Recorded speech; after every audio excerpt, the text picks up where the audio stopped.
পিডব্লিউডির মন্ত্রী বা পিএইচির মন্ত্রী তো ক্রাউন প্রিন্স,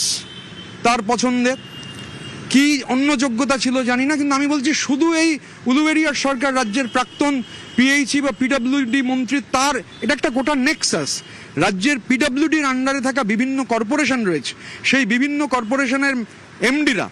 তারা হচ্ছে ক্যামাক স্ট্রিটে কতবার যেতেন, ওই সুমিত রায়ের কাছে গিয়ে কতক্ষণ বসে থাকতেন, কত বন্ড পৌঁছতো, কত টাকা পৌঁছতো, সমস্ত কিছু নিরপেক্ষ তদন্ত হওয়া দরকার। এই নেক্সাস শুধু ওই উলুবেড়িয়ার সরকারে থেমে যাচ্ছে না, ওনার আন্ডারে, আমি একদম পিডব্লিউডির আন্ডারে এরকম হচ্ছে সংস্থা রয়েছে যে সেই আন্ডারটেকিংয়ের এমডিরা, তাদেরও ভূমিকাগুলোকে হচ্ছে অবশ্যই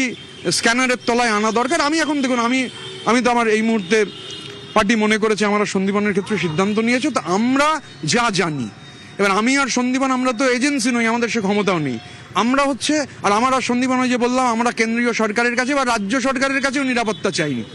নিরাপত্তা আমাদের চাইতে হয়নি, নিরাপত্তা তাকে চাইতে হয়েছে যাকে জনগণ রক্ষা করবেন, তিনি নিরাপত্তা চেয়েছেন।